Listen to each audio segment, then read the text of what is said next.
proyek kita ada constraint di waktu, mau nggak mau gimana caranya buat ngejar agar tepat waktu. Mau nggak mau akhirnya kita lembur. Lembur tuh berarti kan extra cost juga gitu ya. Nah ini ada namanya kita kondisi VUCA. VUCA itu apa sih? VUCA itu adalah volatility, uncertainty, complexity, dan ambiguity. Nah,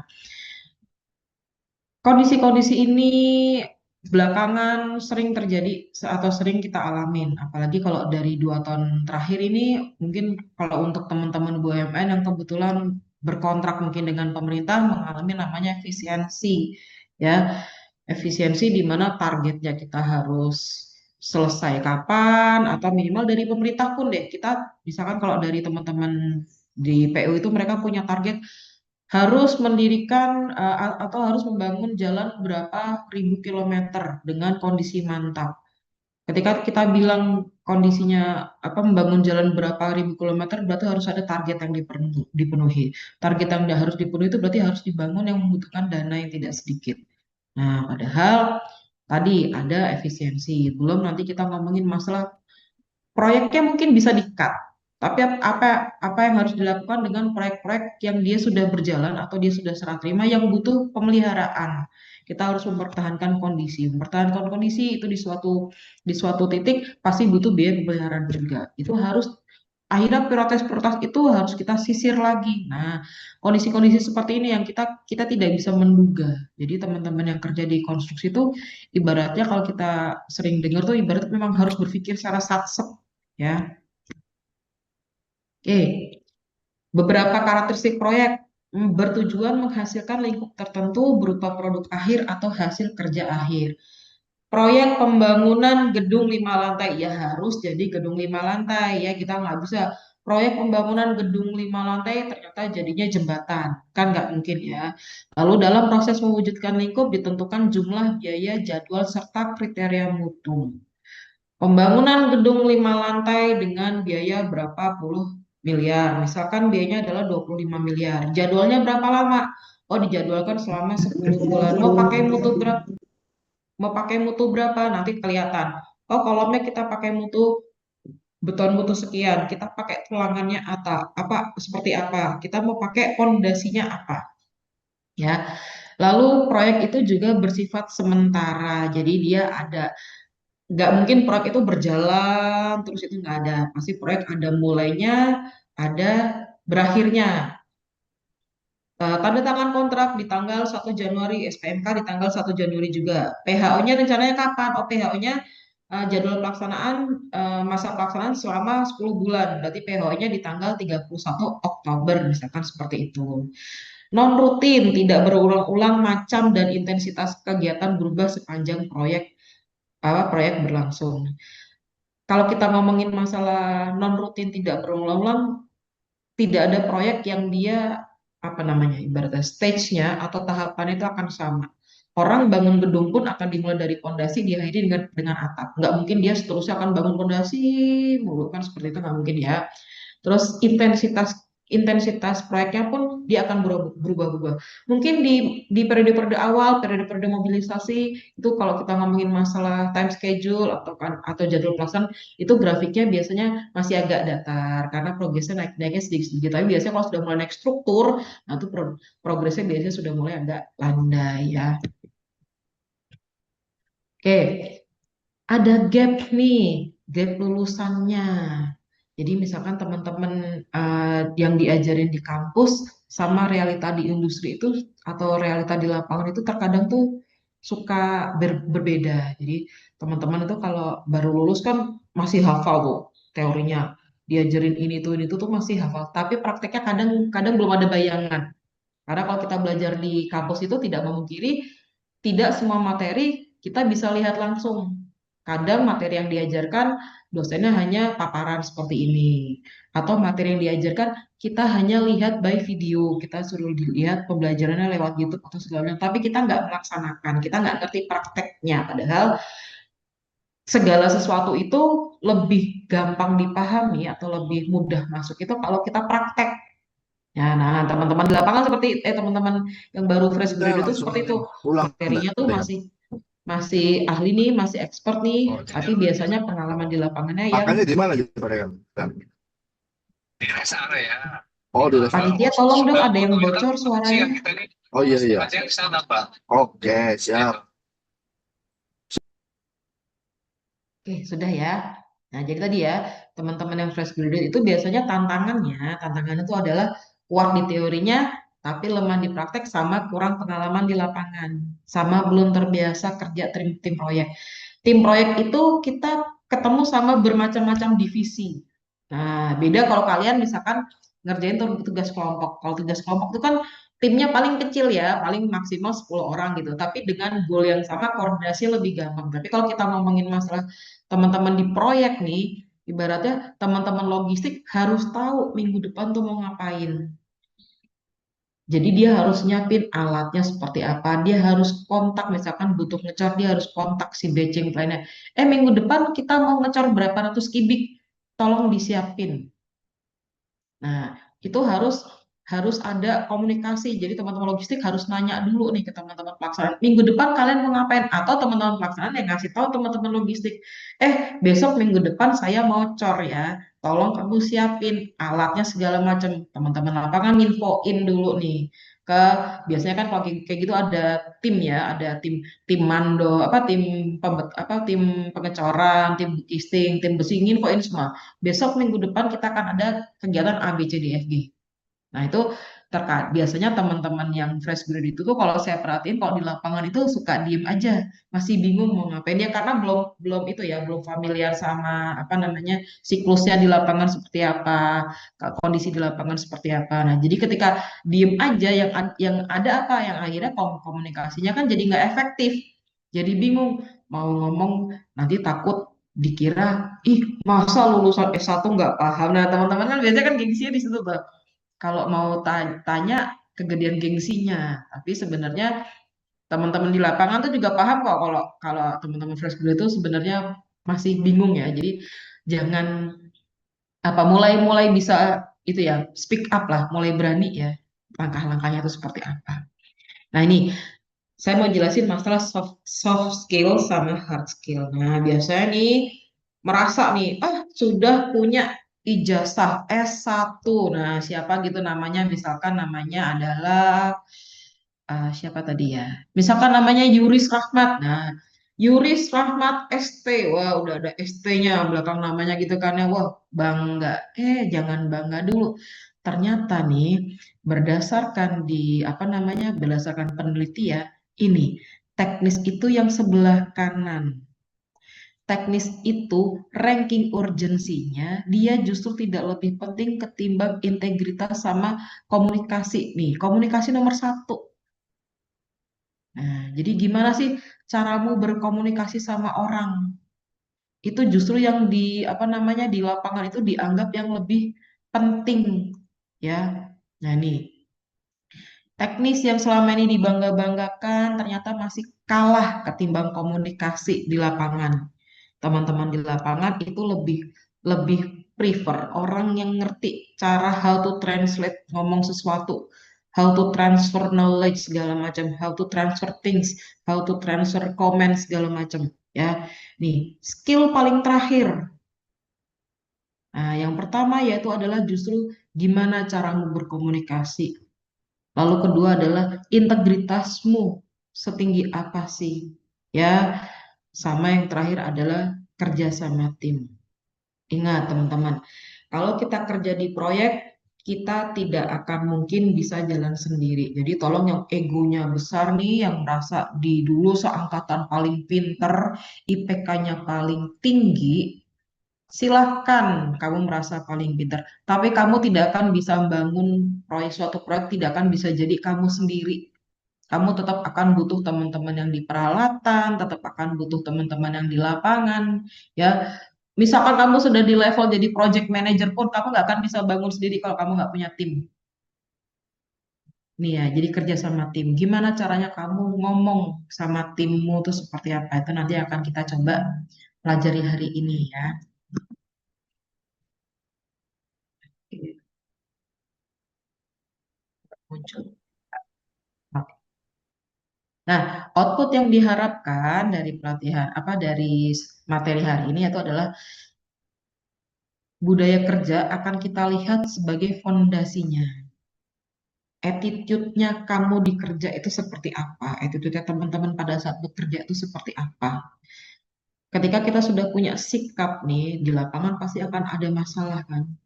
Nah, gimana sih cara kita problem solving-nya? Ketika kita sudah tahu permasalahannya ini apa, lalu apa namanya solusinya seperti apa, terakhir adalah kuncinya nih komunikasi nih. Gimana kita caranya bisa mengkomunikasikan kalau ada permasalahan tersebut. Nggak usah nunggu masalah. Ibaratnya kalau kita ngomong menyampaikan sesuatu pun tanpa ada masalah pun kita tetap harus tahu caranya berkomunikasi yang efektif dengan semua level ya. Tadi sempat di apa namanya di materi sebelumnya Pak Israr nanya tentang kalau ada pelanggaran gimana caranya negur atau apa mengingatkan kalau ada yang melanggar atau gimana. Ya ini komunikasi adalah penghubung ya. Mau mau siapapun yang melakukan pelanggaran harus kita tegur. Cuman mungkin apa adalah caranya yang berbeda. Kalau misalkan bos kita yang melanggar, ya kita nggak bisa frontal langsung ngomong ke bosnya gitu ya. Mungkin kita ngomong dulu ke atasan kita berjenjang, berjenjang, berjenjang. Atau mungkin nanti negurnya dengan cara yang berbeda. Nggak bisa di tempat langsung terbuka dengan banyak orang. Nanti mungkin egonya beliau akan apa namanya akan tersindir gitu ya ibaratnya seperti itu atau mungkin kita melihat apa teman-teman kuli atau tukang ya mohon maaf kan teman-teman kuli atau tukang kan terkadang mereka tingkat pendidikannya kan rendah ya ketika teman-teman tingkat pendidikan rendah itu kita kalau ngomong pun jangan gunakan kalimat yang menurut kalian tuh keren kalimat teman-temannya bahasanya anak-anak jaksel jaksel tuh jangan dikeluarkan nggak akan paham tuh ya teman-teman yang kuli atau tukang gunakan bahasa yang simple gunakan intonasi yang datar yang rendah jangan pakai emosi naik karena mereka tuh kan kalau kerja di lapangan mereka bawa alat ya kan alat bantu lah atau apa takutnya kalau kita salah ngomong itu alat melempar tuh ya transfer ya dari mereka ke kalian ya jadi tolong nanti kita akan belajar gimana sih caranya ngomong ya jenis-jenis komunikasi itu seperti apa gitu nggak mau sebentar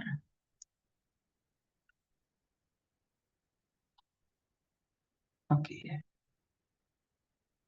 Nah, kita akan masuk ke budaya kerja. Jadi, kalau kita ngomongin budaya kerja ini nggak hanya soal peraturan, tapi soal kebiasaan yang harus dilakukan secara konsisten oleh seluruh tim. Kalau kita ngomongin di sektor konstruksi, berarti kita nggak ngomongin diri kita ya, kita ngomongin oleh seluruh tim. Buat apa? Buat mencapai tujuan bersamanya apa? Ya, kita kalau misalkan lagi di proyek-proyek bangun jembatan, ya gimana caranya jembatan itu terbangun? Ya, wujudkan budaya-budaya kerjanya itu seperti apa, kebiasaan-kebiasaan, habit-habit kecilnya mulai dilakukan, diterapkan di lapangan ya. Oke, definisi budaya kerja adalah sekumpulan nilai norma dan kebiasaan yang dianut bersama oleh seluruh anggota organisasi yang membentuk pola kerja yang aman, disiplin dan produktif. Jadi, apakah budaya kerja ini dia merupakan aturan? Budaya kerja itu bukan aturan, tapi budaya kerja merupakan kebiasaan yang dibangun setiap hari, sehingga akhirnya menjadi suatu budaya kan. Kalau kita ngomongin budaya, budayanya orang Jawa sama budayanya orang Kalimantan pasti akan berbeda. Kenapa bisa berbeda? Karena tadi mungkin orang Jawa tiap hari dia ngelakuin rutinitas A, B, C, akhirnya itu menjadi ciri khasnya orang Jawa, jadi budayanya orang Jawa. Sama kayak teman-teman Kalimantan mungkin punya punya kebiasaan apa sehari-hari yang dilakukan atau ada yang periodik dilakukan itu akhirnya kita sebut mereka dengan ciri khas tersebut akhirnya jadi budaya itu tersebut jadi budaya mereka. Nah itu sama kita terapkan di budaya kerja. Kalau kita ngomongin budaya kerja itu bukan peraturan tapi kebiasaan kebiasaan yang dibangun setiap hari perilaku yang dilakukan secara konsisten ya oleh semua unsur yang ada di proyek mulai dari tukangnya, mandornya, sampai di level manajemen. Nah, kalau kita ngomongin konstruksi, ini berarti kita ngomongin masalah integritas, kedisiplinan, sama tadi fokus pada keselamatan kerja karena sudah diwajibkan oleh Pak Menteri tentang SMKK-nya. Hai. Oke, ini dia. Ini ada budaya kerja akhlak. Di sini saya tulis core values BUMN. Jadi sebenarnya akhlak itu sebut apa ya?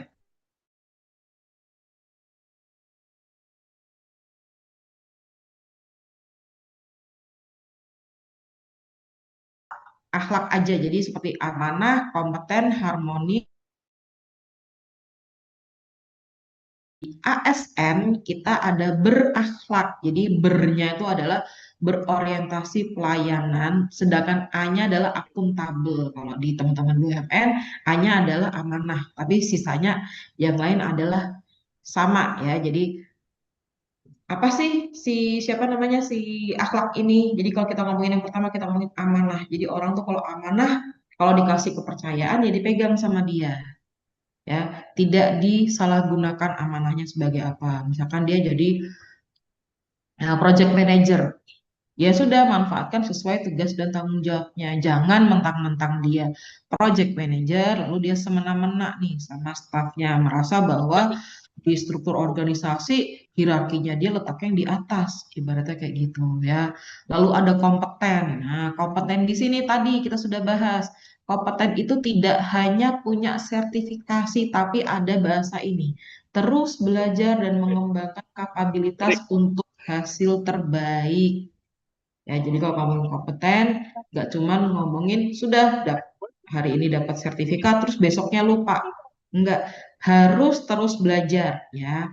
Lalu ada harmonis, saling peduli dan menghargai perbedaan di lingkungan kerja. Namanya kita ketemu orang kerja, itu pasti ketemu sama orang dengan macam-macam latar belakang background, baik dia karakter atau segala macam.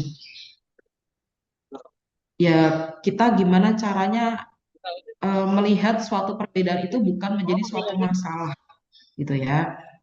Lalu ada yang lalu L-nya adalah loyal, berdedikasi dan mengutamakan kepentingan bangsa dan negara. Yang kelima, yang A-nya adalah adaptif, terus berinovasi dan antusias dalam menghadapi perubahan. Ini dia ya, terus berinovasi dan antusias. Inovasi ini nih yang terkadang eh, kita kalau sudah merasa di zona nyaman, lalu kita tuh nggak mau belajar. Nah, ini ya. Kalau kita sudah besok dimasuk kerja, akhlaknya salah satunya adalah adaptif. Jadi, tolong ditinggalkan si zona nyamannya itu. Kita sudah mulai harus harus melihat nih uh, tren yang terbaru di konstruksi apa sih, info yang terbaru seperti apa sih.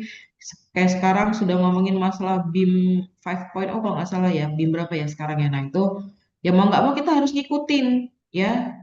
Mungkin kalau untuk seumur-umuran saya mulai belajar lagi masalah Revit, tek lah ya kesulitan. Tapi mau nggak mau, kalau memang sudah zamannya sudah pakai Revit sama Tekla ya.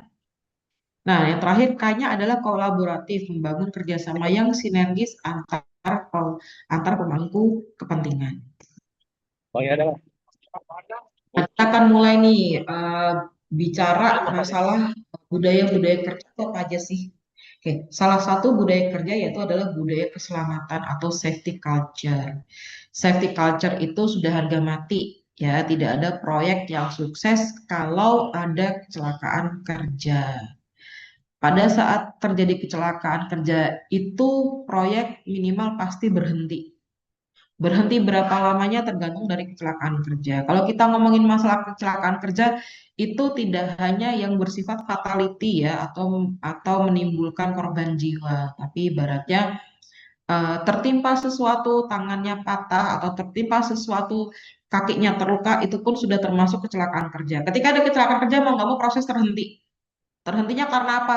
Nomor satu biasanya orang-orang pada nonton, ya apa enggak? Daripada kalian nolong nih, zaman sekarang kebalik nih, nonton dulu, ngambil handphone dulu, difoto dulu, di video dulu, baru diselamatin orangnya. Jangan ya. Jadi suatu saat kalau kita melihat kecelakaan terjadi, yang pertama dilakukan adalah menolong si korbannya dulu. Nah, proses menolong ini pasti mau nggak mau akan menghentikan proses konstruksinya.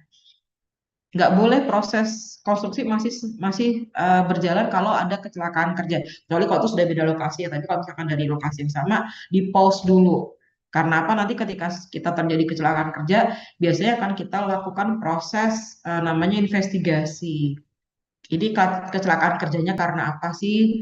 Misalkan kita sudah tahu penyebabnya apa, ya nanti penyebabnya itu kita isolir, baru pekerjaan bisa apa namanya bisa dilanjutkan lagi lah. Makanya kalau sampai ada kecelakaan kerja itu nggak mungkin proyek akan sukses ya. Kita kalau ngomongin proyek sukses pasti sesuatu yang berjalan lancar 100%. Nah, jadi karena budaya keselamatan ini kita harus mulai menanamkan nih bahwa keselamatan adalah tanggung jawab setiap individu, bukan cuman petugas safety-nya. Jadi, jadi ada fenomena menarik waktu saya kemarin berkunjung ke suatu pabrik precast. Jadi di sana pada saat mau masuk ke apa namanya ke pabrik precastnya itu semua pekerja harus pakai APD dan itu dipatuhi. Lucunya adalah ketika mereka mulai bekerja, APD-nya dilepas dengan alasan panas, nggak nyaman, nggak enak, apa segala macam.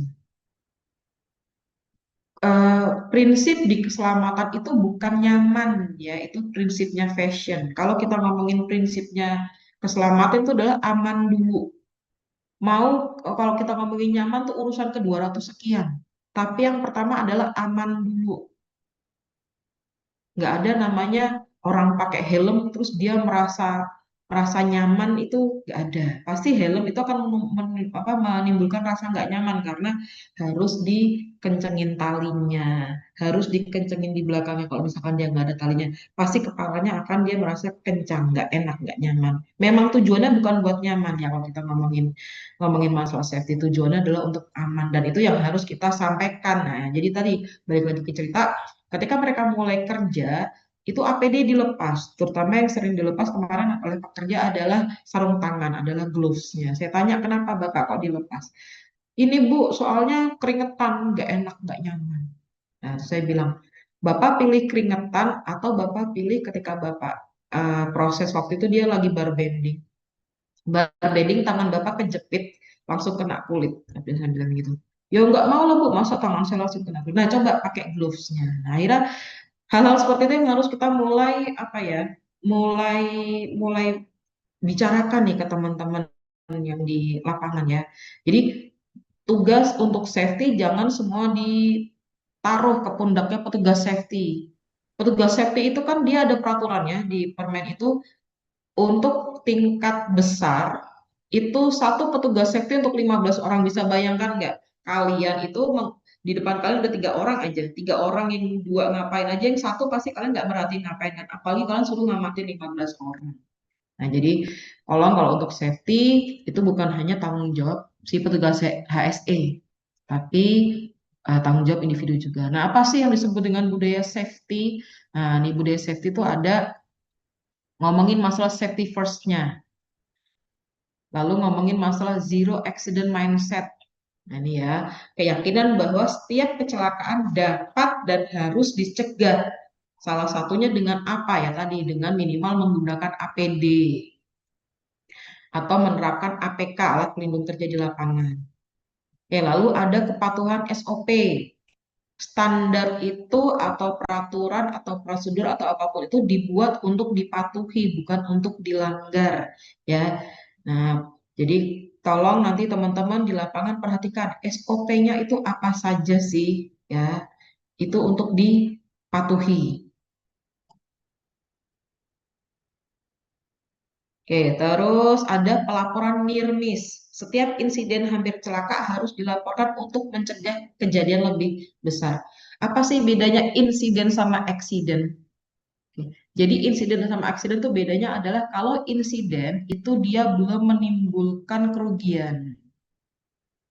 Kalau accident dia sudah menimbulkan kerugian, sudah kena orang. Itu kita sebut dengan accident, sudah muncul eh, kerugian lah, bisa bisa apapun ya, bisa kerugian alat, bisa kerugian material. Nah, itu kita sudah sebut dengan accident. Tapi kalau kalau nyaris misalkan kita lihat ada apa namanya orang angkat pakai tali tambang dan tali tambangnya kan dia akan ada beberapa titik ya. Jadi waktu diangkat, ini misalkan satu titik sudah mulai putus atau mungkin talinya sudah mulai terkelupas. Nah, itu kita harus nginfokan karena apa ini?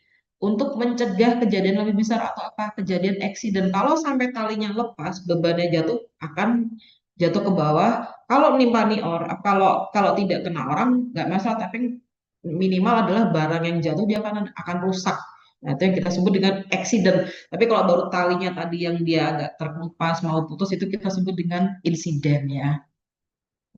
Lalu ada stop work authority. Siapapun berhak dan wajib menghentikan pekerjaan yang dianggap berbahaya. Berbahaya itu maksudnya kalau belum ada safety-nya, kalau belum ada APD atau APK-nya. Tapi kalau misalkan sudah ada APD APK-nya ya silakan dilanjutkan karena kita sudah punya pengendalian risikonya ya. Tapi kan mau nggak mau pekerjaan itu harus dilakukan.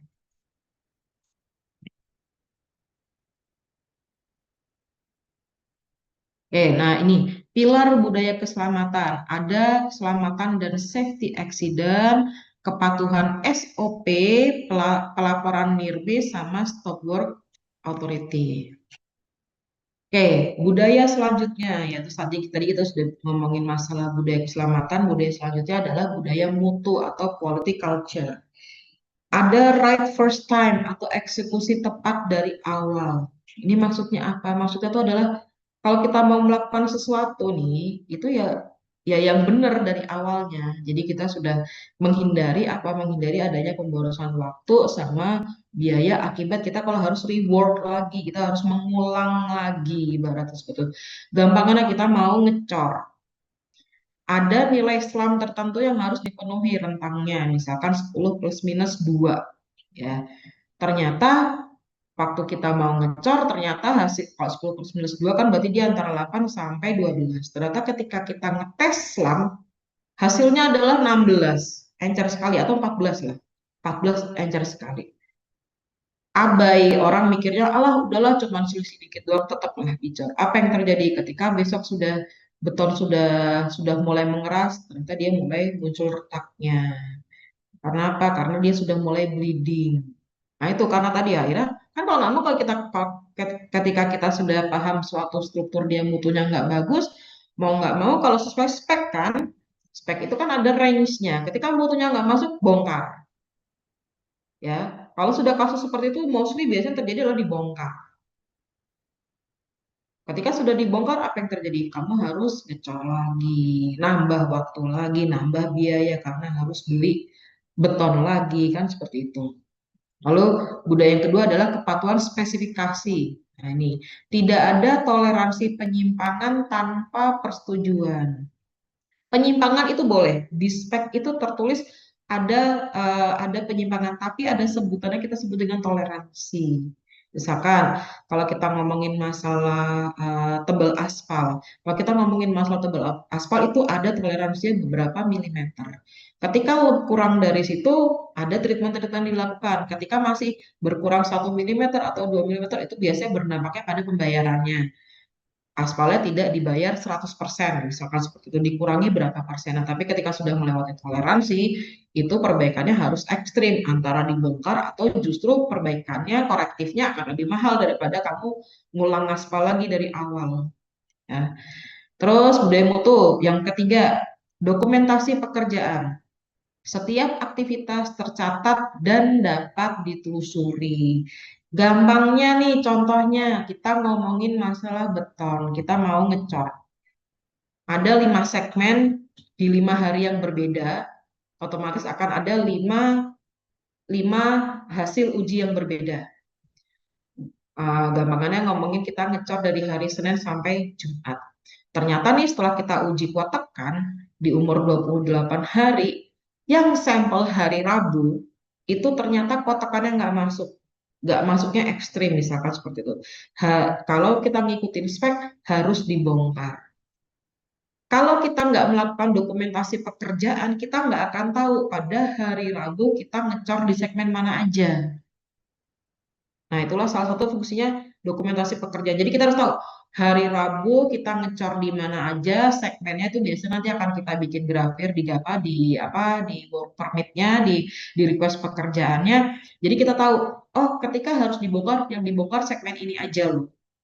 Karena terkadang kalau kita ngerjain di lapangan itu mereka bisa mengerjakannya adalah simultan, misalkan dari Senin ke Jumat, lurus aja terus gitu. Atau kadang mereka kalau STA-nya berbeda, mereka Senin di STA 5, Selasa di STA 8, Rabu di STA 6. Kalau kamu nggak dokumentasi pekerjaan yang kamu bongkar yang di STA 8 tadi. Padahal sebenarnya yang bermasalah yang harus kamu bongkar adalah di STA 6-nya, gitu ya. Lalu quality awareness. Seluruh tim harus memiliki kesadaran mutu. Karena tadi untuk menghindari kalau sampai mutu itu nggak masuk, adanya apa? Kita harus reward pekerjaan tersebut. Oke, dampak positif budaya kerja. Nah, ketika ketika orang-orang sudah mulai apa ya, menerapkan budaya kerja nih, itu otomatis yang terjadi yang pertama adalah produktivitas akan meningkat, ya, akan mendorong kolaborasi dan komunikasi efektif juga akan meningkatkan hasil tim. Kita tuh kan kalau ngobrol sama orang, orang yang ngomongnya enak, itu kan pasti apa yang disampaikan akan masuk ke kita ya, daripada orangnya tuh kalau ngomong tuh sudah ketus nadanya tinggi gitu. Dia mau ngomong apapun juga paling kita cuma saring 20% gitu ya. Oke. Dampak positif yang kedua adalah keselamatan kerjanya. Ya, kalau kita sudah punya tadi salah satu budaya kerjanya adalah budaya berkeselamatan, ya berarti secara nggak langsung nanti minimal gini nih, minimal kalau kita ngomongin mau menerapkan K3 adalah terapkan dulu di diri kita sendiri. Teman-teman nanti mau negur di lapangan, ih kamu nggak pakai helm, padahal kalian sendiri pakai helm masih miring-miring gitu ya. Ih kamu nggak pakai gloves, kalian sendiri glovesnya bolong-bolong ya. Jadi sama aja ya. Jadi sebelum kita menegur orang lain, cross check dulu ke diri kita, mirroring dulu nih. Yang kita mau tegur nih ke orang sudah kita jalankan belum ya? Terus dampak positif yang ketiga adalah kepuasan kerja. Pekerja yang merasa dihargai cenderung lebih puas, yang berdampak pada penurunan tingkat turnover. Jadi eh, belakangan itu saya nggak tahu ya ini apakah kaitannya sama gen Gen Z, gen apalah itu ya atau enggak. Jadi rupanya ada range generasi tertentu yang mereka itu tidak bisa ditegur di tempat kerja. Jadi rupanya. Jadi ketika mereka ditegur, mereka merasa kayak ngambek gitu. Terus mereka lebih memutuskan untuk resign. Nah, ketika kita tahu ada generasi dengan karakter atau watak seperti itu nih, kita sebagai pimpinan kita harus tahu bagaimana sih caranya embracing mereka, gitu ya. Mungkin mereka harus ditegur, tapi caranya, nah kita harus coba cari tahu nih caranya kalau untuk ngomong sama generasi itu gimana sih caranya gitu loh ya. Jangan jangan apa sih namanya? Jangan jangan kita gunakan pelakuan yang sama untuk menegur generasi yang lahir tahun 80-an dengan generasi yang lahir tahun 60-an mungkin yang sudah lebih senior, kita mau negur kan juga pasti kan kalimatnya dijaga dan segala macam. Nah, sama dengan generasi yang lebih muda pun kita harus tahu caranya masuk ke circle mereka untuk ngomongnya tuh seperti apa. Karena nanti takutnya si perusahaan apa si karyawan itu dia merasa tersinggung ya, padahal cuman karena kita beda culture aja ya, culture ngobrolnya. Jadi ketika mereka merasa tersinggung, ada generasi-generasi tertentu yang mereka cenderung untuk ini nih, cenderung untuk lebih mudah keluar. Ya, kenapa saya highlight di turnovernya? Jadi ketika suatu perusahaan itu tingkat turnovernya tinggi, produktivitas perusahaan itu tidak akan baik. Kenapa? Ibaratnya suatu pekerjaan dikerjakan oleh si A, terus si A-nya keluar, dikerjain si B. Si B kan mau nggak mau kan belajar dulu ya. Ini dulu si A tuh ngerjainnya udah sampai mana ya, ngulang dulu awalnya gitu. Otomatis pekerjaan yang harusnya selesai seminggu, gara-gara si A dia keluar di hari kelima, harus riset lagi, mundur lagi, jadi misalkan jadi 10 hari. Nah, itu kan mau nggak mau otomatis produktivitas kantor juga akan berkurang ya. Nah, yang terakhir adalah dampak positif budaya kerja itu menimbulkan inovasi ya. Orang kan kalau sudah seneng sama kantornya, sudah nyaman sama kantornya, dia pasti mau nggak mau tuh ingin apa ya, ingin memajukan kantornya. Nah, ketika kita sudah punya willing buat memajukan kantornya tuh otomatis kita akan berpikir, wah kayaknya kantornya kalau diterapkan ini lucu nih, seru nih, nah kayak gitu-gitu ya. Nah itu jadi mau nggak mau kita jadi lebih apa ya, lebih berinovasi lah, karena kita sudah merasa nyaman ya dengan lingkungan kerjanya. Nah, tadi sudah dampak positifnya. Sekarang kita ngomongin dampak negatifnya. Terlambatan proyek itu pasti, ya. Ketika kita komunikasinya kurang, koordinasi kurang, itu pasti proyek akan terlambat. Efeknya pasti ke situ kalau kalau ngomongin masalah apa namanya dunia konstruksi. Lalu yang kedua, tingkat kecelakaannya tinggi ya. Jelas saja tingkat kecelakaan tinggi, orang pada nggak mau bikin apa K3-nya, ya nggak peduli pakai helm itu penting atau tidak kan, ibaratnya gitu. Terus tadi tingkat turnovernya tinggi. Pekerja yang tidak puas dengan budaya kerja, nah ini cenderung mencari tempat pekerjaan di tempat lain. Nah, jadi kita harus pintar-pintar juga nih melihat teman-teman kita ini pada angkatan berapa ya, cara ngomongnya kayak apa ya. Terus dampak yang terakhir adalah kualitas kerja yang buruk, ya. Nah, sikap yang butuhkan di era VUCA tadi ya, apa namanya volatility, uncertainty, complexity, sama ambiguity. Nah, itu sikap yang harus kita butuhkan apa sih di era yang nggak jelas itu, ibaratnya seperti itu. Kita mau nggak mau tuh harus jadi karakter yang mempunyai kelincahan atau agility, ya. Itu harus bisa adaptif, harus bisa mikir cepat. Ini harus ngapain sih? Terus harus bisa cepat belajar, mampu menyerap pengetahuan barunya. Sama jangan gampang stres, tahan tekanannya, tidak mudah panik ya. Regulasi emosimu lah ibaratnya kalau zaman sekarang yang ngomongnya ya. Terus kita harus komunikatif jadi orang, mampu menyampaikan informasi kritis kepada semua pihak secara cepat dan akurat. Oke, implementasi budaya keselamatan. Nah, tadi kan sudah ngomongin budaya keselamatan, budaya itu. Sekarang kita mau ngomongin implementasinya. Gimana sih kita bisa mengimplementasikan budaya keselamatan? Ini ada beberapa, ada 4 tepatnya. Ada toolbox meeting, ada safety induction, ada safety morning talk, ada safety signage. Apalah bedanya itu semua ya. Jadi toolbox meeting itu adalah brief singkat harian sebelum bekerja. Jadi ini biasanya, jadi antara toolbox meeting sama safety morning talk ini biasanya dilakukan sama-sama setiap hari. Hanya bedanya apa? Kalau safety morning talk, ini semua tim dikumpulkan pagi hari. Biasanya nanti ditanyain kabarnya gimana, sehat apa enggak, sudah sarapan atau belum. Nanti biasanya dilanjutkan dengan senam bersama, terus mengingatkan bahwa hari ini tidak ada apa namanya simulasi tanggap darurat ya. Jadi nanti kalau ada sinyal atau sirine tanggap darurat itu artinya kondisi sesungguhnya, lalu diinformasikan titik kumpulnya seperti apa. Nah, habis itu biasanya setelah safety morning talk kan bubar itu. Nah, biasanya nanti akan kumpul nih tim-timnya nih. Ya, kelompok beton akan ngumpul sendiri, kelompok baja akan ngumpul sendiri. Kenapa mereka harus ngumpul sendiri? Jadi di toolbox meeting ini akan diinfokan.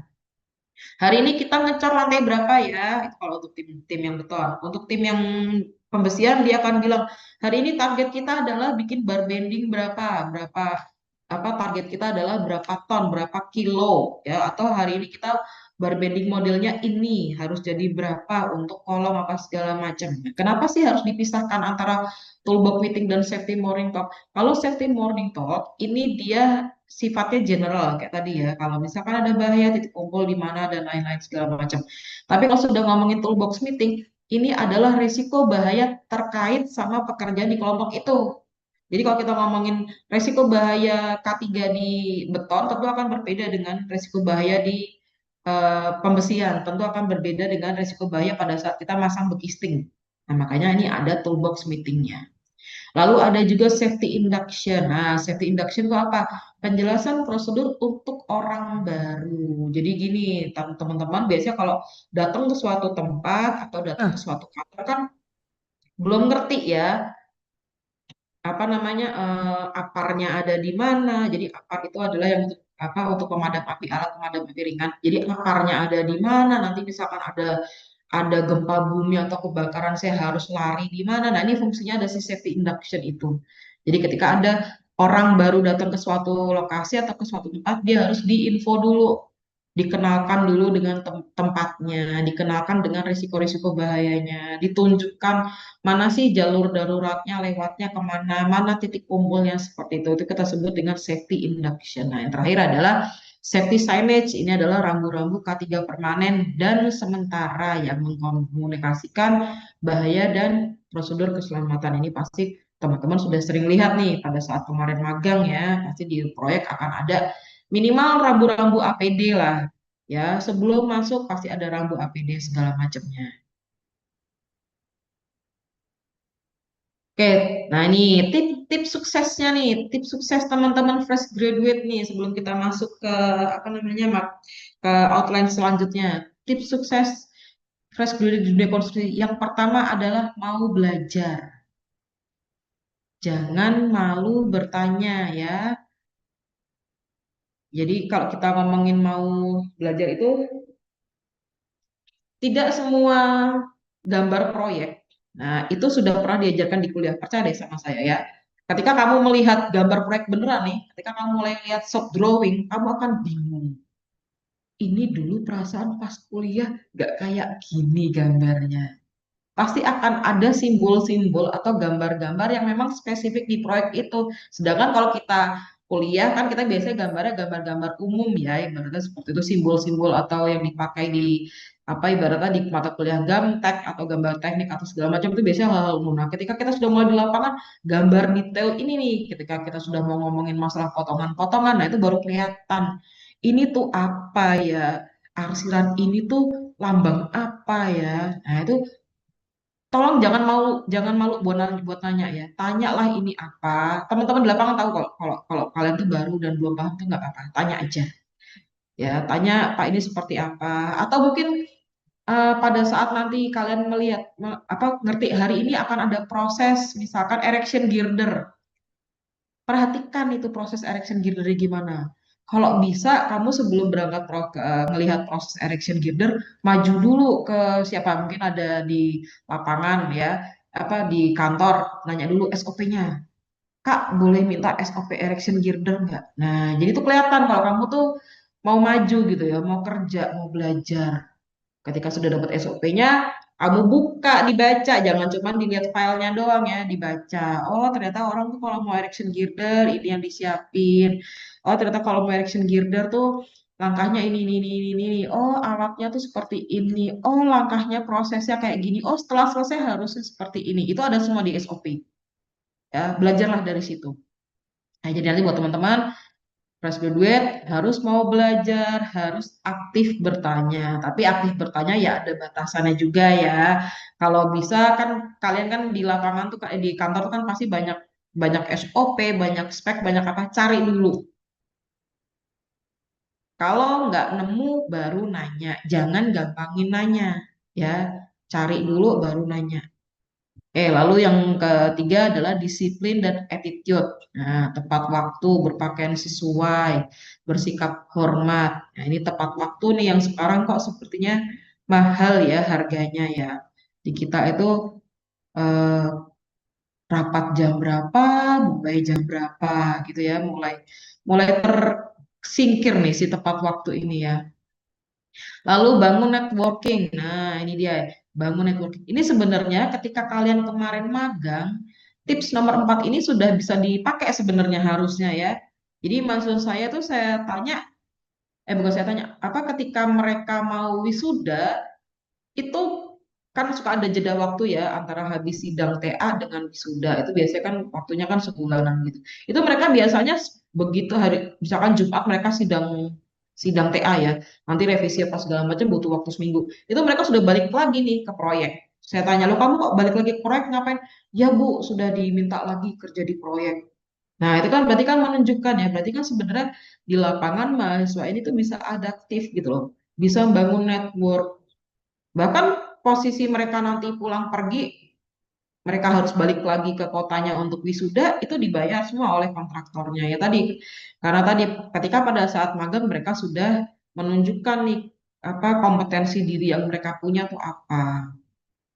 Menunjukkan kompetensi diri yang punya ya ketika mereka disuruh. ini itu ya mereka bisa ngejalanin dan tadi mereka bisa bangun networkingnya. Kalau mereka nggak punya networking, percuma juga ya. Oke, yang terakhir tips kelima adalah tadi adaptif di lapangan. Kalian harus bisa baca kondisi di lapangannya seperti apa. Oke, kita akan ke materi yang kedua, ngomongin masalah problem solving. Kenapa sih ngomongin problem solving nih? Jadi kalau kita ngomongin proyek, proyek itu sebenarnya mesin penghasil masalah. Ada aja di lapangan tuh tiap hari masalah ya. Tinggal kalian tuh gimana nih bisa bisa nentuin nih eh, keputusannya mau seperti apa sih? Ya tentu kalau buat teman-teman fresh graduate kita tidak berharap langsung keluar keputusan enggak ya. Semua itu kan learning by doing experience tetap tetap nggak bisa bohong ya. Pengalaman orang yang baru kerja sebulan dengan 5 tahun itu akan berbeda. Take it easy, nggak apa-apa. Banyak masalah di lapangan, hadapi aja dengan senyuman kan gitu ya. Katanya kan gitu, hadapi dengan senyuman ya. Oke, definisi problem solving, pemecahan masalah. eh, Gini, problem solving itu adalah sebenarnya proses mental nih untuk mengidentifikasi hambatan dan menemukan solusi yang paling efektif dan efisien. Karena apa? Karena di proyek efisiensi adalah waktu. Kalau kamu pemborosan waktu, cost juga jadinya ya. Itulah yang kita sebut dengan problem solving. Nah, ini masalah-masalah yang sering dihadapi di proyek konstruksi. Keterlambatan jadwal, pasti ya. Proyek tertunda karena cuaca ekstrim atau kekurangan tenaga kerja. Kenapa sih disebut di sini adalah, sorry, proyek tertunda karena cuaca ekstrim? Karena kalau cuma cuaca biasa, itu kita bisa lihat laporannya dari BMKG. Jadi, saya dulu waktu di Bina Marga, kalau ada teman-teman kontraktor nih, mereka mau mengajukan JASTEK atau justifikasi teknis, minta perpanjangan waktu dengan alasan cuaca hujan, akan saya tolak. Karena apa? Karena hujan kita kan sudah ada bulan-bulannya ya. Kalau bulan-bulan yang belakangan udah mulai pakai ber itu pasti hujan deres-deresnya. Ya kan? Ketika hujan deres-deresnya dan kamu proyek baru tanda tangan kontrak bulan Agustus, ya kamu harus nyari apa siasatnya seperti apa? Apakah langsung pada saat kamu cuaca cerah kamu langsung dua shift apa gimana atau langsung dua kelompok silahkan gitu ya. Tapi ketika ketika kontraktor pakai alasan cuaca itu tidak saya terima kecuali kalau cuaca ekstrim. Taunya kalau cuaca ekstrim seperti apa? Nanti akan ada laporan dari BMKG-nya. Nah, itu baru saya pertimbangkan. Tapi ketika kalau teman-teman pakai alasan cuman cuaca lalu untuk perpanjangan waktu itu nggak saya approve gitu ya. Atau pakai alasan apa ya biasanya teman-teman tuh ya. Ya ini kekurangan tenaga kerja. Ya gimana kan dari awal kita sudah berkontrak ya. Nah, itulah pentingnya ketika kita sudah tanda tangan kontrak, kita bikin time schedule, kita bikin kurva S, kita harus bikin turunannya juga kan. Kurva S itu kan dia ada turunannya juga. Ada kurva S material, ada kurva S alat, ada kurva S tenaga kerja. Kamu nggak bisa ngomong kekurangan tenaga kerja di saat kamu tahu bahwa minggu depan kamu akan ngecar berapa ratus kubik. Gampangannya kan seperti itu. Ya. Jadi meskipun alasan-alasan ini tidak dapat diterima untuk apa namanya untuk perpanjangan waktu, tapi ini adalah fakta yang terjadi di lapangan. Jadi nanti teman-teman kalau jadi pihak si kontraktornya, kalian harus tahu cara mensiasatinya seperti apa sih, sudah punya backup plan-nya lah ibaratnya kayak gitu. Lalu yang kedua, pembengkakan biaya akibat perubahan desain atau fluktuasi harga material seperti sekarang. Saya nggak tahu nih, apakah dengan BBM naik, baja naik juga atau nggak? Biasanya kan kadang suka beriringan ya, kalau minyak minyak dunia naik itu biasanya baja naik. Tapi saya belum ngecek harga baja terakhir. Oke, lalu masalah kualitas. Pekerjaan rendah mutu karena pengawasan kurang atau material tidak standar. Komunikasi yang buruk, ini sering banget nih kesalahpahaman antar tim. Nah, tadi ya tim beton bilang kalau minggu depan mau ngecor. Tim bekisting nggak denger. Jadi ketika mau dicor, bekistingnya nggak ada. Ya, oke, lalu ada masalah lingkungan, dampak lingkungan dan kepatuhan regulasi menjadi tantangan. Nah, ini contohnya misalkan eh, inilah pentingnya kita survei pada saat kita mau nawar tender. Jadi gini, bayangkan kalian mau melakukan proses pemancangan di dua lokasi yang berbeda. Satu kalian memasang di tengah kota, sama satu kalian memasang di tengah hutan. Ketika kita memasang di tengah kota, otomatis kalian nggak bisa pakai diesel hammer karena dia akan berisik dan getarannya besar sekali, ya kan? Nah, ini yang harus kalian pertimbangkan nih. Apa sih dampak lingkungannya kalau kalau kita pakai metode A, kalau kita pakai metode B? Lalu masalah yang selanjutnya adalah keselamatan kerja. Kecelakaan kerja di lokasi kecelakaan di lokasi memerlukan penerapan standar keselamatan yang ketat. Oke. Lalu perubahan regulasi aturan pemerintah baru mempengaruhi izin dan standar proyek. Ini ya, ini hal-hal yang harus kita bisa nih caranya nyiasatinnya tuh seperti apa ya.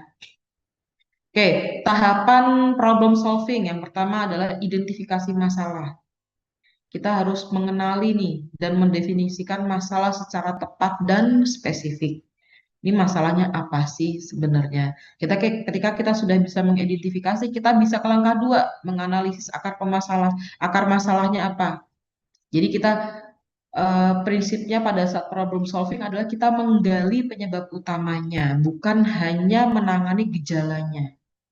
Ibaratnya kalian garuk-garuk di gatel, jangan dikasih salep gatelnya, tapi ternyata kalian gatel gara-gara kalian alergi udang.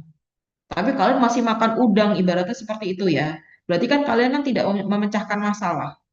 Kalian hanya menangani aja, oh kalau gatel dikasih salep gatel, ibaratnya seperti itu. Tapi penyebab gatelnya apa? Nah, itu yang perlu dicari. Lalu langkah ketiga adalah pengembangan alternatif solusi. Nah, ini kita harus merancang nih, alternatif solusinya apa aja sih? Jangan cuma bikin satu solusi, bikinlah beberapa solusi dulu. Nah, ya. Kalau kita sudah bikin beberapa solusinya, kita cari di nomor 4 nih, implementasi solusi terpilihnya seperti apa. Kita terapkan di lapangan. Oh, solusinya kita pilih inilah, kita coba ya. Ketika kita sudah nyoba masalah solusinya, yang langkah kelima adalah evaluasi dan standarisasi. Maksudnya apa sih? Kita cek nih, solusi itu berfungsi atau enggak, berguna atau enggak. Ketika solusi itu berguna, kita jadikan standar untuk proyek berikutnya. Oh, berarti ketika ada masalah ini, dijelaskan ringkas masalahnya, berarti solusinya seperti ini loh. Ya, ibaratnya seperti itu. Sebentar. Oh iya. Oke, ini, sebentar. Ini judulnya apa? Ketutupan Zoom sebentar. Oke, ini masalah di lapangan. Oh, identifikasi masalah di proyek nyata. Oke, misalkan nih, kalau kita ngomongin progres mingguan. Kita ngomongin progres mingguan minus 5%. Kira-kira yang mau dicek pertama sama teman-teman apa nih? Ketika kita tahu progres mingguannya minus 5%. Apa nih yang mau dicek sama teman-teman? Ayo, apakah logistiknya, apakah metodenya, atau alatnya? Apa kira-kira yang paling pertama kita cek kan pasti adalah ini minus 5% di pekerjaan apa? Kan itu dulu nih. Misalkan kita cek ternyata dia minusnya 5% adalah di pekerjaan mobilisasi. Nah, kita harus breakdown dulu.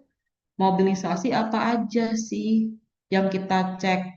Siapa tahu oh ternyata kita apa namanya minus 5% di mobilisasi karena ternyata alatnya terhalang. Misalkan kita apa namanya proyeknya di luar pulau, sedangkan alatnya harus dikirim lewat kapal dan ternyata cuaca di minggu lalu ombaknya sedang tinggi-tingginya, misalkan seperti itu. Ya, kita harus cek nih minusnya kenapa. Atau misalkan nih ngomongin masalah uji mutu betonnya nggak tercapai. Kita cari dulu penyebabnya kenapa. Apakah dari mix desainnya ternyata dia memang nggak sesuai sama spek yang diinginkan, atau kita ngomongin, oh ternyata pas pada saat di lapangan selamnya terlalu tinggi nilainya, ibaratnya seperti itu, ya. Lalu ada juga konflik antar tim nih, perselisihan antara kontraktor, subkon atau tim internal menghambat produktivitas. Lalu contoh masalah lain di proyek nyata adalah material yang terlambat. Kalau materialnya itu belum dipakai di minggu ini, masih it's okay. Tapi ketika materialnya sudah mau dipakai dan dia ternyata terlambat dan ternyata pekerjaannya tidak bisa simultan, mau nggak mau kalian harus nunggu dulu, jadi idle nih proyeknya ya.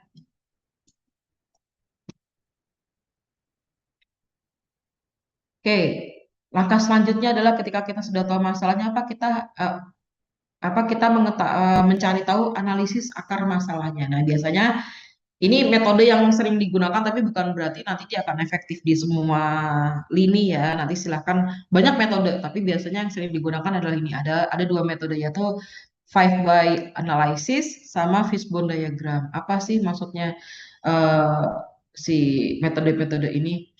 Jadi kalau kita ngomongin dulu analisis akar masalahnya. Jadi sebelum kita ngomongin metodenya, jadi kenapa sih kita harus menganalisis si akar masalahnya, sama kayak tadi kita bikin contoh adalah kulitmu gatal. Kalau tahu kulitnya gatal, jangan jangan jangan cuma dikasih salep gatal, cuma dicari penyebab gatalnya kenapa. Ya, itulah yang kita sebut dengan analisis akar masalah. Nah, metodenya yang pertama itu adalah five why analysis.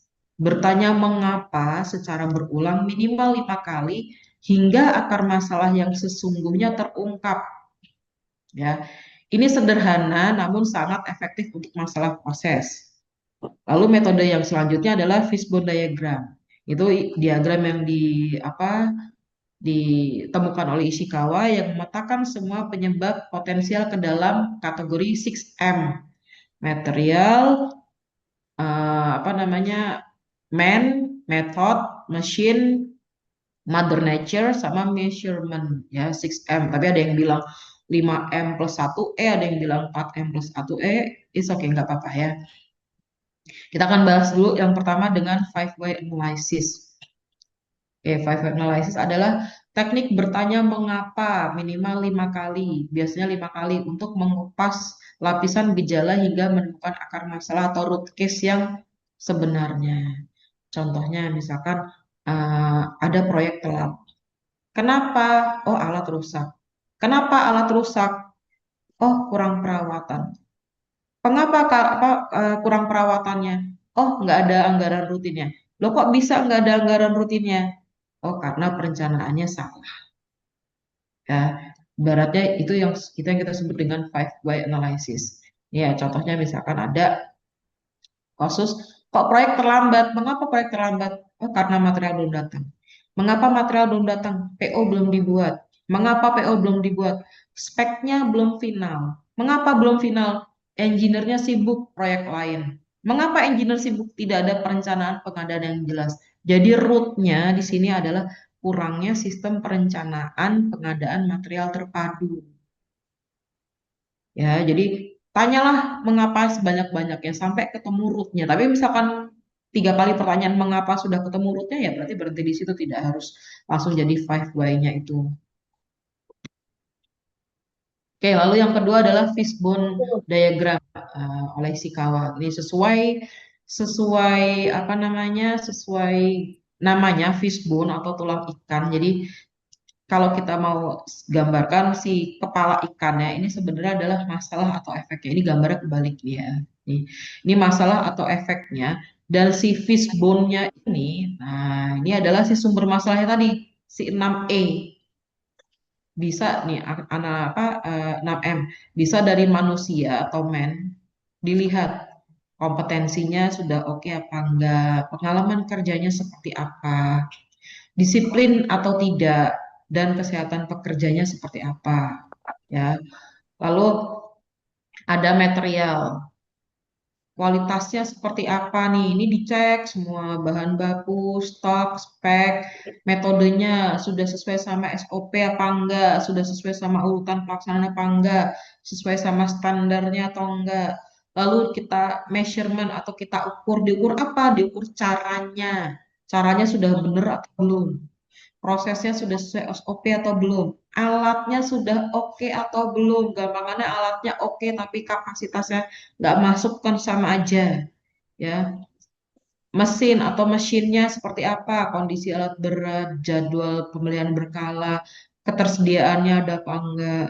Lalu dari segi mother nature-nya atau lingkungannya, kondisi lokasi proyeknya gimana, cuacanya pas ekstrim atau enggak, akses ke sananya gampang atau enggak.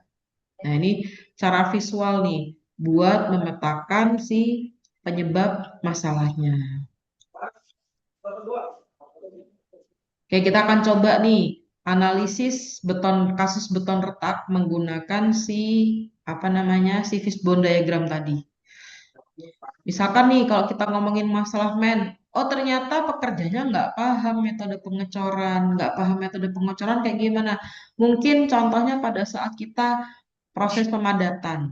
Jadi pada saat kita proses vibrator itu eh, coba perhatiin nanti teman-teman pada saat di lapangannya. Pekerja itu mereka cenderung kalau naruh vibrator udah taruh aja gitu. Terus nanti ditarik, posisinya miring gitu segala macam. Nah itu sebenarnya nggak boleh. Karena apa? Nanti vibrator itu dia akan mengenai tulangan-tulangan.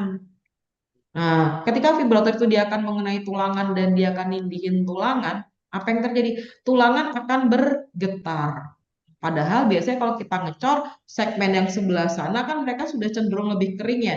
Getaran ini itu nanti akan menimbulkan si retakan yang di beton yang sudah hampir kering itu. Nah, makanya kalau kita bahkan hal sesimpel buat kita simpel ya. Hal sesimpel pemadatan pun itu ada caranya. Tongkat vibratornya harus posisinya seperti apa. Dia didiamkan, diadukan betonnya selama berapa detik, lalu diangkat, dipindah. Lalu titik yang vibrator satu dengan sebelumnya pun itu ada jaraknya. Nggak boleh, nggak boleh jaraknya terlalu dekat. Nanti takutnya apa? Nanti takutnya akan terjadi segregasi. Nah, itu ya. Ilmu-ilmu itu sebenarnya ilmu basic yang terkadang terlewat nih oleh teman-teman di lapangan. Oke, lalu yang kedua, kalau kita ngomongin masalah material, agregat tidak memenuhi spesifikasi. Mana Den, Kasus mana? yang sering terjadi adalah apa namanya kandungan lumpurnya tinggi. Jadi kalau kita ngomongin masalah pasir, itu saya kebetulan pernah ngalamin proyek yang dia nyuci pasir. Teman-teman percaya nggak? Jadi ada teman-teman di lapangan itu yang dia di quarry-nya itu dia beneran nyuci pasir. Di pasirnya disemprot pakai air, di bawahnya ada kayak semacam apa ya kayak saringannya itu. Jadi nanti air akan turun ke bawah. Itu di apa namanya dicuci dan apa yang terjadi itu menghemat semen. Jadi teman-teman di lapangan itu ketika mereka kadar lumpurnya tinggi, untuk mengejar kekuatannya mereka nambahin semen. Padahal kan semen itu kan dia pricey ya. Nah, ada salah satu teman penyedia jasa itu bela-belain nyuci agregat. Dan itu akibatnya Sorry, bukan akibatnya, cari. apa, dampaknya bagus sekali. Jadi ternyata semennya bisa sesuai, bisa lebih hemat, sama mutunya lebih bisa masuk ketimbang yang tadi kadar lumpurnya dilewatin gitu aja. Karena kan kalau kita ngomongin kadar lumpur yang kita dibawa ke lab sama kita di lapangan kan terkadang berbeda. Material di lapangan itu kan mereka kena panas, kena hujan. Mungkin pada saat kita ngambil sampling pasir atau kerikil yang diambil dia tumbukan paling atas tuh kena sering kena hujan. Jadi dia lebih kadar lumpurnya lebih sedikit. Padahal kalau kita ngomongin di lapangan, Eksa kalau ngambil apa namanya material ambil ambil aja kan, langsung dimasukin ke apa namanya ke batching plan-nya seperti itu. Jadi mau yang paling bawah bekas tumbukan lumpur juga kecampur gitu ya. Lalu metode tidak dilakukan curing dengan benar. Nah, curing pun ini halnya terlambat sedikit pun beton sudah keburu apa ya dia akhirnya sudah keburu habis ibaratnya seperti itu. Makanya fungsinya dia biar tidak ada penguapan lebih cepat ya. Lalu measurement tidak dilakukan slam test. Itu yang buat kita mengukur apakah dia ini kadar air apa slam test nilai selamnya sudah sesuai sama spek atau belum.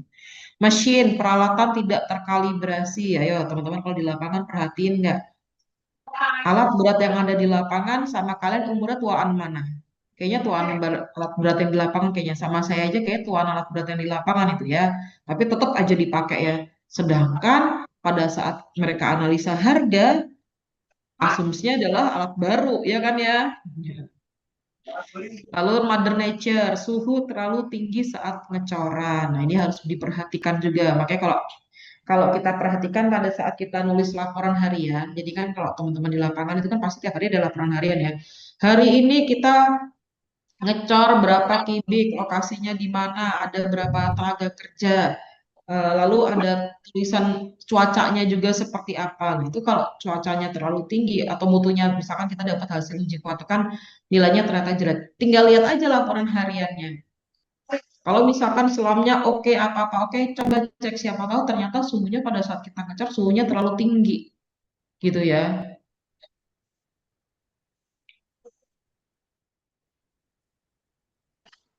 Nah, tadi kan kita sudah tahu nih, misalkan penyebabnya seperti apa gitu ya. Ketika kita sudah tahu penyebabnya seperti apa, kita biasanya akan bikin eh, QC tools-nya dulu. Jadi kita kalau mau tahu kualitas suatu mutunya, ini ada beberapa tools. Ini tidak semua ya. Nanti silakan dipakai buat ngecek nih, buat ngecek hasilnya seperti apa sih. Nah, ketika kita sudah tahu, oh ternyata hasilnya nggak masuk, segala macam, kita kan tadi sudah menganalisis masalahnya. Lalu kita nyoba nih, langkah selanjutnya adalah setelah kita menganalisis masalah, kita adalah implementasi berbagai solusi kan. Gimana sih caranya kita implementasi berbagai solusi? Paling gampang kita buat tahu, belum, sorry, belum sampai ke implementasinya. Kita mau tahu alternatif beberapa solusi dulu. Sebelum kita tahu alternatif beberapa solusi, apa sih yang harus kita lakukan? Kita harus mencari tahu kan ini solusinya seperti apa. Apakah itu datang dari kita sendiri? Tentu enggak ya. Paling gampang adalah dengan cara kita brainstorming. Brainstorming dengan siapa? Dengan teman-teman lain juga. Nah, ini ya. Kita coba nih brainstorming. Libatkan semua level. Dari senior engineer sampai mandor ibaratnya gitu. Jangan menghakimi ide di awal. Pokoknya A, B, C ngomong apa, catat semuanya. Itu nanti akan kita bahas. Ibaratnya ada permasalahan itu yang nanti akan kita bahas. Karena apa? Karena terkadang ide terbaik itu datang dari orang lapangan yang mereka paling sering melihat masalahnya. Kalau kita paling baru ngadepin masalah sekali ini gitu ya. Tapi mungkin teman-teman lapangan, ini udah biasa karena tadi kan mereka apa jam terbangnya sudah tinggi ibaratnya seperti itu. Nah, jadi tolong libatkan semua level. Jangan kamu berpikir, dia lebih rendah dari aku tahu apa gitu ya. Jangan ya. Oke, ini dulu ya. Apa prinsip brainstorming. Kuantitas lebih dulu. Kumpulkan sebanyak mungkin ide. Tidak ada ide yang salah di tahap awal.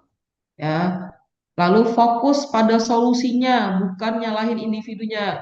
Whatever happen, happen ya, udah terjadi, nggak bisa diapa-apain lagi. Sekarang how to fix it ya, kalau kita punya masalah ya, stop blaming lah ibaratnya. Libatkan semua pihak, termasuk pekerja lapangan. Karena apa? Meskipun kita punya solusi yang terbaik, terkadang solusi itu tidak solutif. Maksudnya gimana? Susah diterapkan di lapangannya. Yang ngerjakan nanti kan adalah teman-teman di lapangan nih. Misalkan ternyata solusi yang kita tawarkan dia ternyata resiko pekerja apa resiko K3-nya atau resiko kecelakaan kerjanya jauh lebih tinggi daripada resiko yang lainnya. Kalian mau mengorbankan teman-teman di lapangan kalau terjadi kecelakaan kerja. Nah, itu kan jadi faktor untuk memilih ya. Makanya kita ada proses namanya di sini adalah proses brainstorming ya. Kalau sudah dilibatkan, baru kita evaluasi. Kita tulis satu-satu, kita cek pro and cons-nya, nah gitu ya. Pro sama cons-nya seperti apa. Kita cari yang banyak manfaatnya nih, yang bisa kita terapkan itu seperti apa. Nah, dalam mencari solusi, pakai prinsip ini, pakai prinsip SMART. Specific, measurable, achievable, relevant, sama time bound. Ada tenggatnya ya. Jangan bikin solusi yang ngawang-ngawang, yang jelas, ya, yang jelas, yang bisa diukur, yang bisa dicapai sama sesuai. Ini konsep atau prinsip pada saat kita mau apa memilih solusi tadinya seperti apa, implementasinya seperti apa. Oke, ini ada cara lain nih. Kita sebutnya dengan siklus PDCA. Jadi kalau kita ngomongin siklus PDCA itu dia ngelup bentuknya ya, ngelup muter gini. Kok ngelup kenapa ya? Pertama kita kan ngeplan dulu nih, ngerencanain perbaikannya mau seperti apa. Ketika kita sudah nyoba apa merencanakan perbaikannya, rencanakan solusinya, lakukan nih, kita uji coba skala kecil. Ya, ketika kita sudah periksa hasilnya, kita evaluasi. Kalau salah, balik lagi ke plan.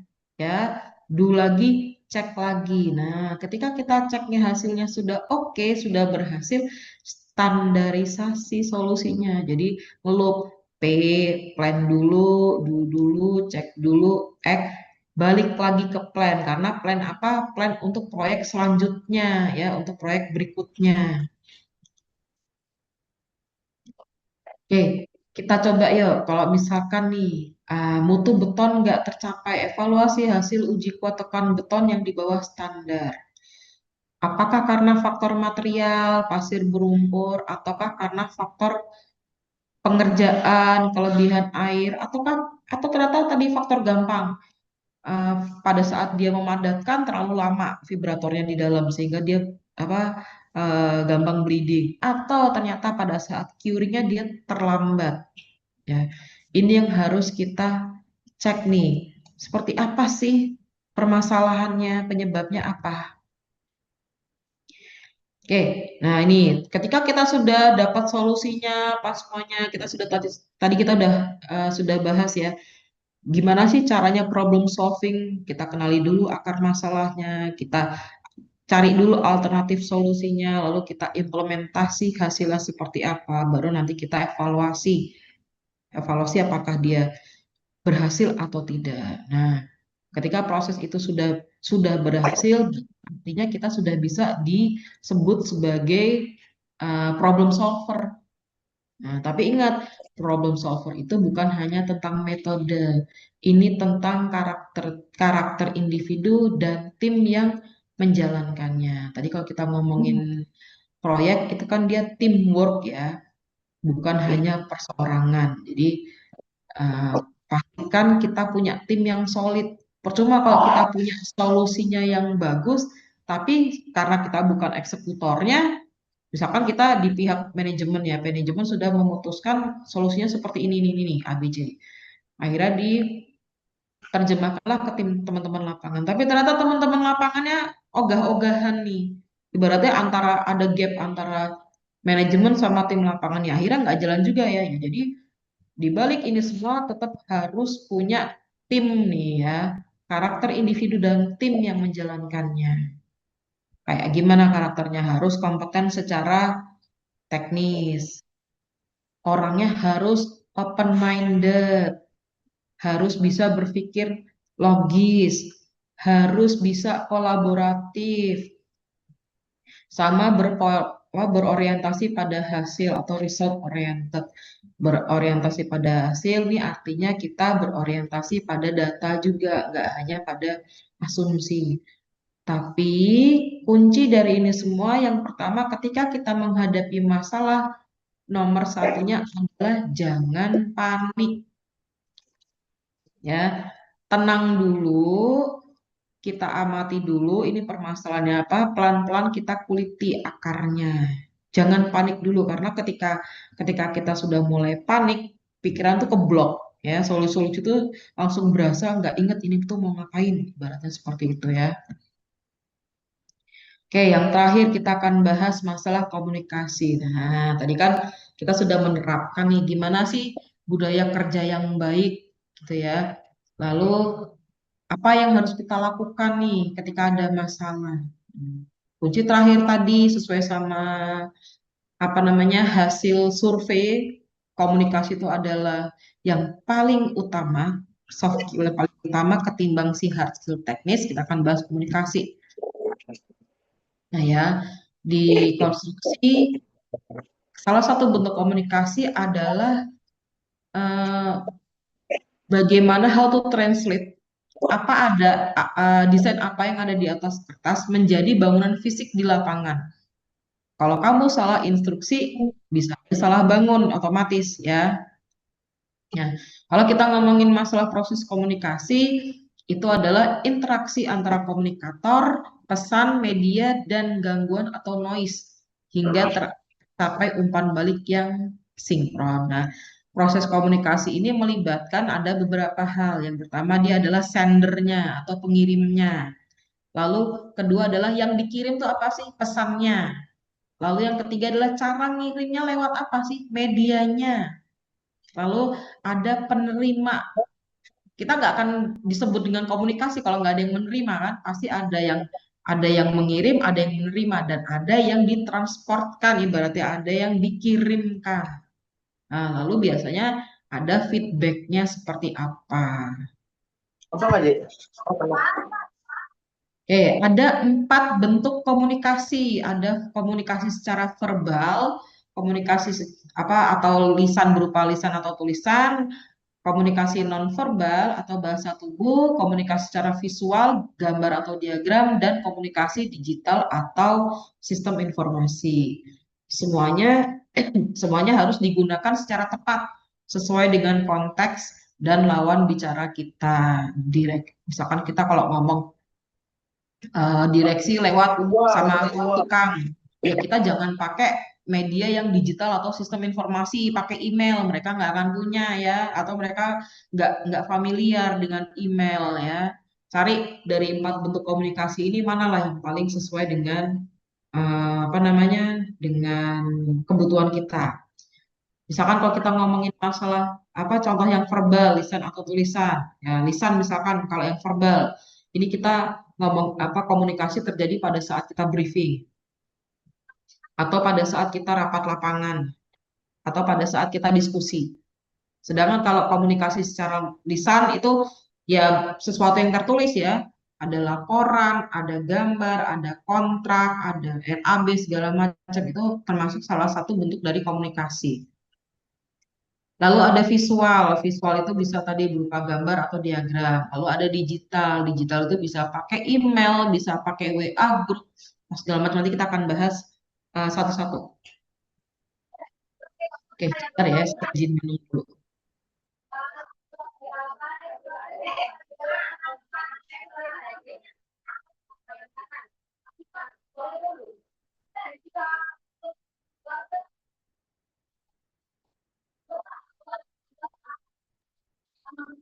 Oke, kita akan bahas yang pertama tentang komunikasi verbal.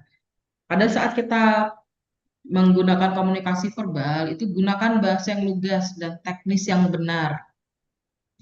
Hindari kata-kata yang bermakna ganda atau ambigu. Pastikan instruksi dipahami dengan meminta lawan bicara mengulang poin utama. Ya. Digunakan dalam rapat koordinasi, briefing, lapangan, dan negosiasi teknis dengan kontraktor atau supplier. Contoh kita mau komunikasi yang verbal yang spesifik.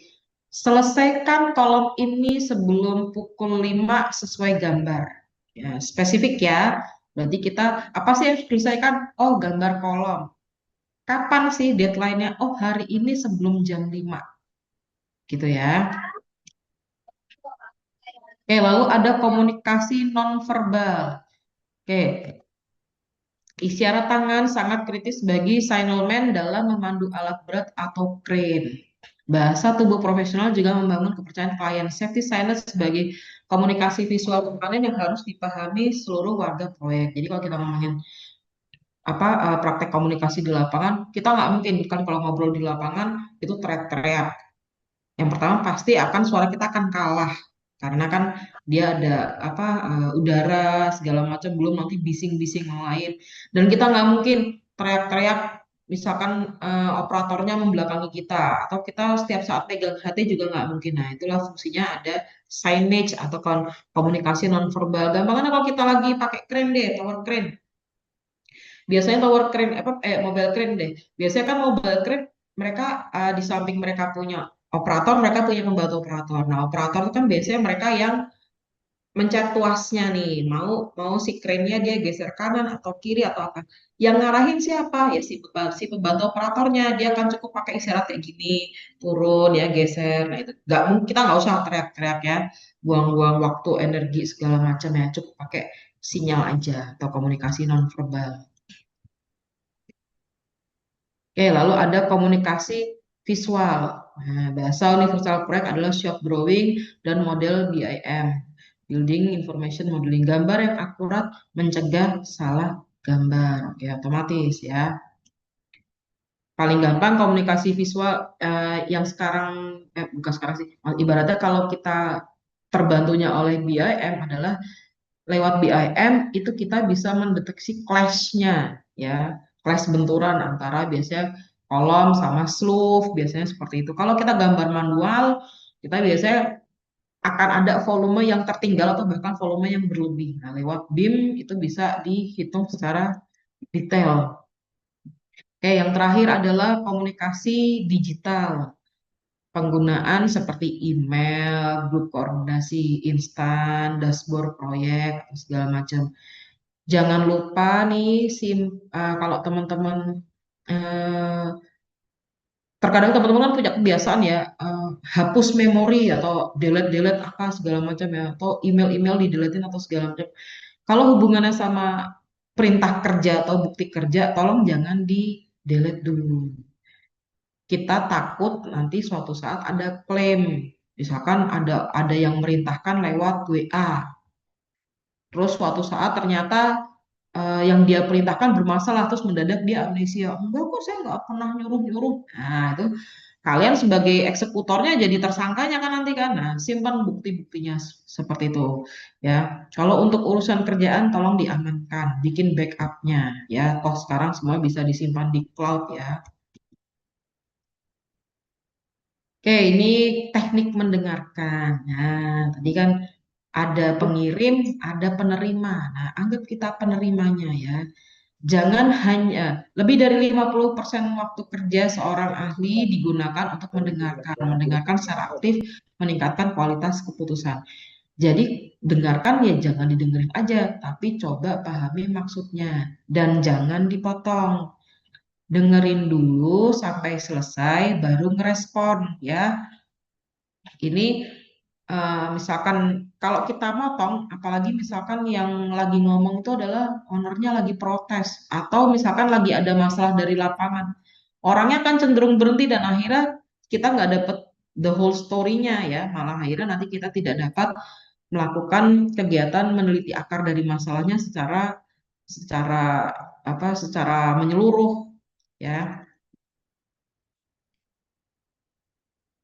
Oke, tips mendengarkan aktif. Nah, satu, hindari gangguan ponsel atau suara bising. Zaman sekarang kayaknya rata-rata orang kalau diajak ngobrol sambil tangannya gini-gini handphone ya. Itu sebenarnya salah satu adab ya dalam kita ngobrol sama orang itu tatap matanya, tunjukkan bahwa kita kita menaruh perhatian lah pada mereka ya. Tolong tolong handphone taruh dulu gitu ya. Atau sambil misalkan kalau itu urusannya sama konstruksi, misalkan terpaksa pegang handphone nggak apa-apa, tapi buat tulis konstruksinya, jangan buat balas WA-nya, ya. Sambil kalau dia ngomong apa, oh iya iya kita. Jadi lawan tuh tahu bahwa kita pegang handphone dalam rangka mencatat feedbacknya kita, mencatat apa namanya masukan-masukan dari kita, gitu ya. Itu kan juga menunjukkan rasa hormat ya, dan juga yang kita catat itu, oh berarti yang dia sampaikan nggak ada yang miss. Karena kalau kita hanya denger doang, bayangin nggak sih teman-teman nerima informasi, sana nyampeinnya 100% nih.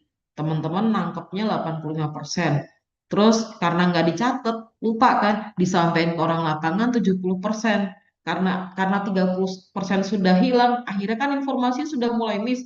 Teman-teman lapangan bingung, yang dilakuin 50%.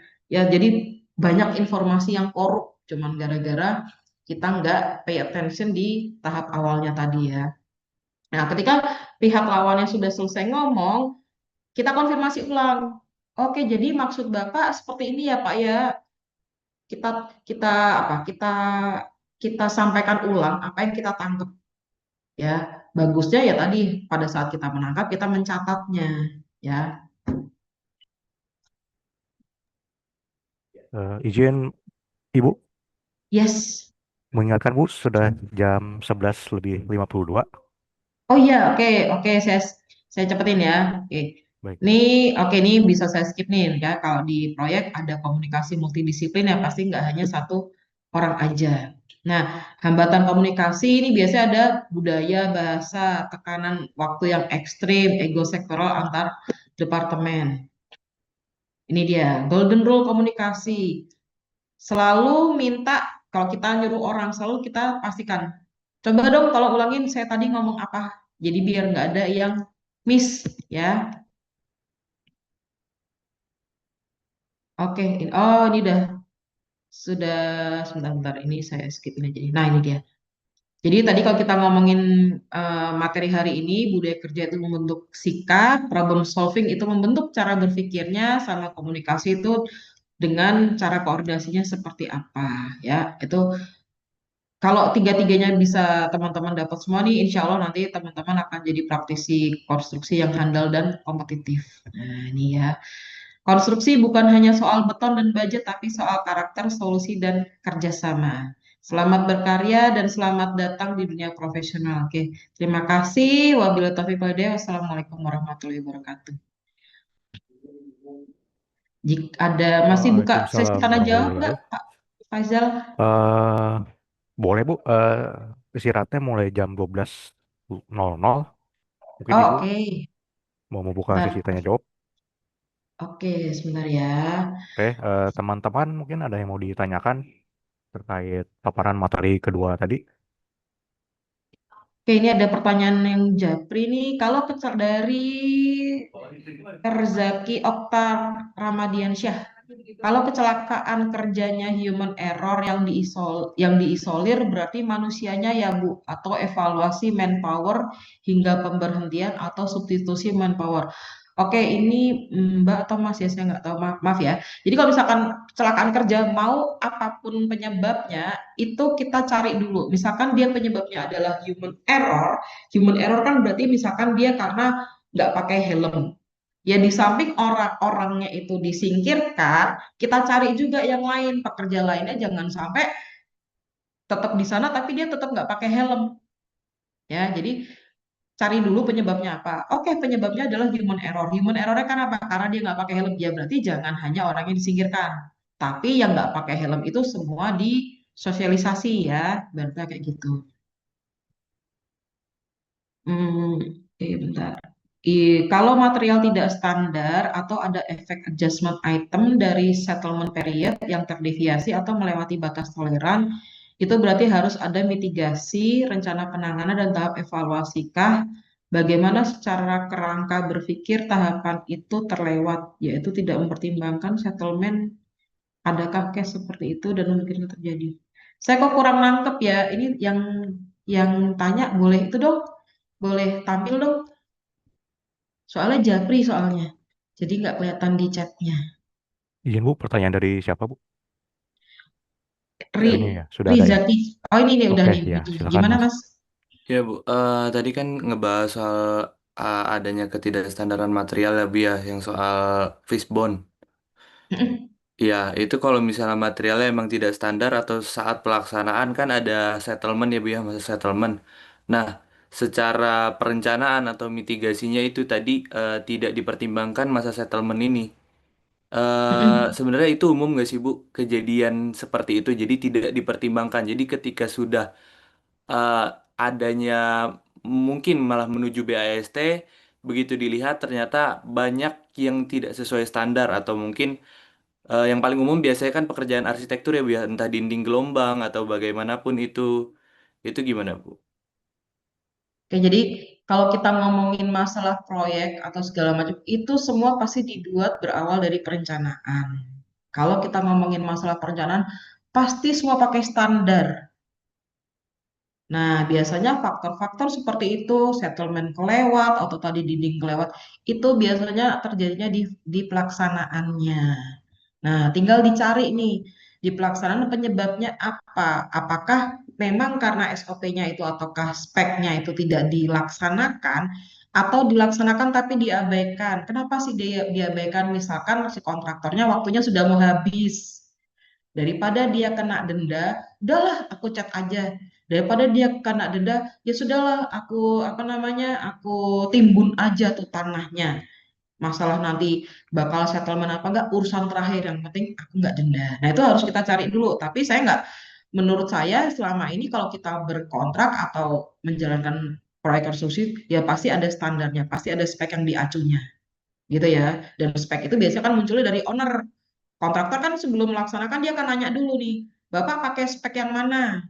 Bapak pakai SNI apa? Itu kan biasanya sudah ada di dokumen tender semua. Jadi kalau misalkan ada sampai ada terjadi penyimpangan-penyimpangan di lapangan, itu tidak dari selama dia sudah ada standarnya, berarti pelaksanaan tinggal dicari nih salahnya di mana. Gitu, Mas. Oke, ada yang lain lagi? Silakan Bu, satu pertanyaan lagi Bu. Mm-mm. Boleh ada satu pertanyaan lagi, silakan. Silakan teman-teman, ada yang mau bertanya lagi?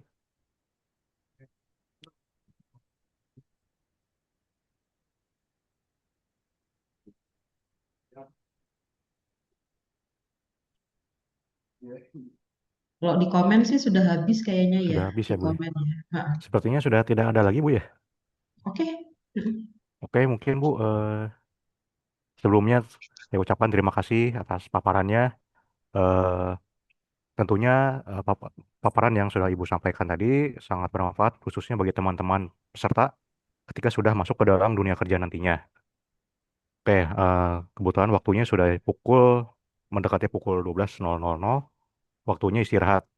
Jadi saya ucapkan terima kasih untuk hari ini, materi Ibu sudah selesai ya. Selanjutnya dilanjutkan lagi oleh pemateri lainnya. Oke, saya ucapkan terima kasih kepada Ibu Gitaning.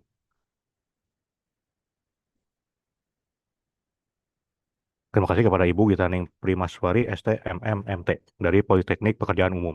Oke, terima kasih Ibu. Baik, terima kasih Pak Faizal. Mohon maaf teman-teman kalau ada salah kata asalnya dari saya ya. Terima kasih, selamat siang. Selamat siang.